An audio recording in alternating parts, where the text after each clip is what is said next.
אני זוכרת את הרגע שבו הכל נשבר. הרגשתי אבודה ועצובה מאוד. מנסה להסתיר את הפחד.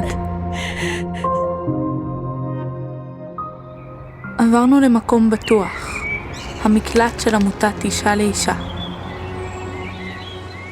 בחדר המיטות היו צמודות זו לזו. האחים שלי נצמדו אליי, ואני חיבקתי אותם חזק. ראיתי את אמא שלי מוטשת. הנשים שעובדות במקלט ליוו אותנו כל הזמן, ממש לא עזבו אותנו לרגע. לא האמנתי שבמקום כזה יש מטבח שמריח כמו בית, גן משחקים ואפילו חדר מוזיקה קטן. עם הזמן חזרתי להשקיע בלימודים, והתחלתי להאמין שאני יכולה יותר. בזכות הצוות שהאמין בי, והקשר המיוחד עם העובדת הסוציאלית שלי.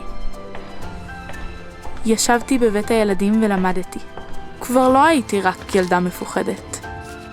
אני זוכרת שהתחלתי להרגיש משהו אחר.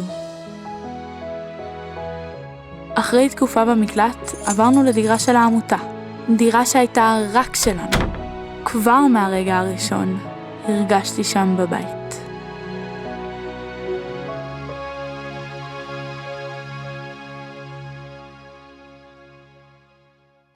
וזה מתחיל בצעד, זה מתחיל בחלום, זה מתחיל באזור בבטן שתמיד ממשיך לנשום.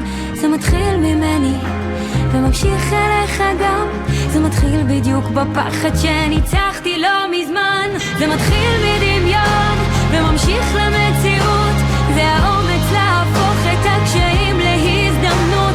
זה מתחיל בצעד וממשיך למסע, זה מתחיל מאדם אחד גובר לאנושות כולה. זה מתחיל מאדם אחד גובר לאנושות כולה.